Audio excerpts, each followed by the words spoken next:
Hello ನಮಸ್ತೆ friends, ಇವತ್ತು ನಾನ್ ಮಾಡ್ತಾ ಇದ್ದೀನಿ ಕಸ್ಟರ್ಡ್ ಮಾಡ್ಲಿಕ್ಕೆ ನಾನು ಇಲ್ಲಿ 2 ಸ್ಪೂನ್ ಅಷ್ಟು ಕಸ್ಟರ್ಡ್ ಪೌಡರ್ ತಗೊಂಡಿದ್ದೀನಿ. ಮತ್ತೆ 4 ಸ್ಪೂನ್ ಅಷ್ಟು ಸಕ್ಕರೆ, 1 ಗ್ಲಾಸ್ ಅಷ್ಟು ಹಾಲು, 1 ಆಪಲ್, ಮತ್ತೆ 4 ಬಾಳೆಹಣ್ಣು, ಮತ್ತೆ ಇದು ನಾನು 1 ದಾಳಂಬ್ರಿ ಹಣ್ಣು ತಗೊಂಡಿದ್ದೀನಿ. ಇವಾಗ ನಾನು ಕಸ್ಟರ್ಡ್ ಮಾಡೋದು ಹೇಗಂತ ತೋರಿಸ್ತಾ ಹೋಗ್ತೀನಿ. ಹೀಗೆ ಗ್ಯಾಸ್ ಮೇಲೆ ಒಂದು ಪ್ಯಾನ್ ಇಟ್ಟಿದ್ದೀನಿ. ಪ್ಯಾನ್ ಅಲ್ಲಿ ನಾನು ಹಾಲು ಹಾಕ್ತಾ ಇದ್ದೀನಿ ಫ್ರೆಂಡ್ಸ್.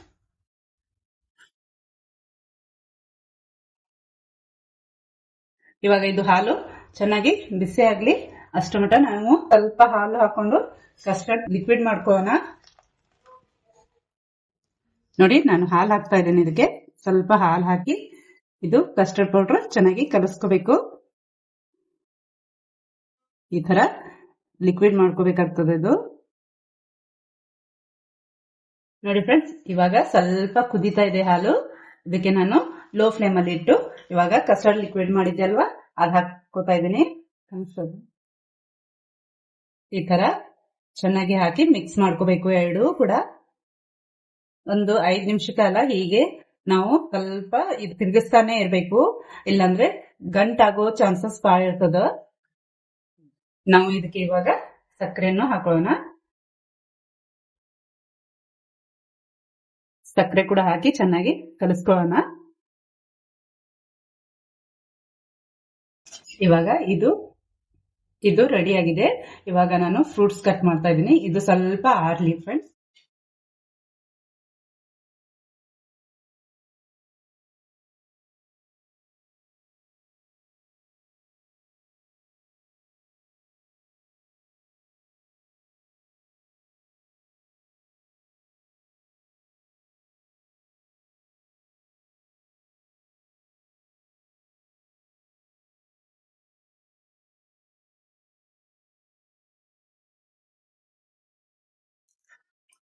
ನೋಡಿ ಫ್ರೆಂಡ್ಸ್, ನಾನು ಫ್ರಿಜ್ ಅಲ್ಲಿ ಇಟ್ಟಿದ್ದೆ, ಇವಾಗ ಕೋಲ್ಡ್ ಆಗಿದೆ ಇದು.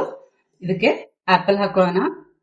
ಕಟ್ ಮಾಡಿದಂತ ಆಪಲ್ ಪೀಸ್, ಮತ್ತೆ ಬನಾನಾ, ಬಾಳೆಹಣ್ಣು, ಮತ್ತೆ ಸೇಬು ಹಣ್ಣು ಹಾಕಿದೀನಿ, ಮತ್ತೆ ದಾಳಂಬ್ರಿ.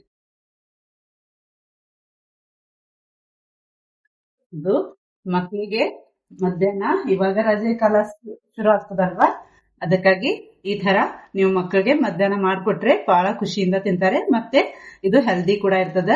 ಮತ್ತೆ ಮಕ್ಕಳಿಗೆ ಕೋಲ್ಡ್ ಆಗಿ ಚೆನ್ನಾಗಿ ಹೊರಗೆಯಿಂದ ಐಸ್ ಕ್ರೀಮ್ ತಂದು ಕೊಡೋಕ್ಕಿಂತ ನೀವು ಮನೆಯಲ್ಲಿ ಫ್ರೂಟ್ಸ್ ಸಲಾಡ್ ಮಾಡ್ಕೊಟ್ರೆ ಬಹಳ ಪ್ರೀತಿಯಿಂದ ತಿಂತಾರೆ. ನೋಡಿ, ಈ ತರ ನಾನು ಮಾಡಿದಂತ ಕಸ್ಟರ್ಡ್ ರೆಡಿ. ಇವಾಗ ನಾನು ಒಂದು ಬೌಲ್ಗೆ ಸರ್ವ್ ಮಾಡ್ತಾ ಇದ್ದೀನಿ. ನೋಡಿ, ನಾವು ಮಾಡಿದಂತ ಕಸ್ಟರ್ಡ್ ಐಸ್ ಕ್ರೀಮ್ ರೆಡಿ ಆಗಿದೆ. ನೀವು ಕೂಡ ಮನೆಯಲ್ಲಿ ಮಾಡಿ ತಿಂದು ಹೇಗಾಗಿದೆ ಅಂತ ಕಮೆಂಟ್ಸ್ ಬಾಕ್ಸ್ ಅಲ್ಲಿ ತಿಳಿಸಿ ಫ್ರೆಂಡ್ಸ್. Thank you video ನೋಡಿದಕ್ಕಾಗಿ.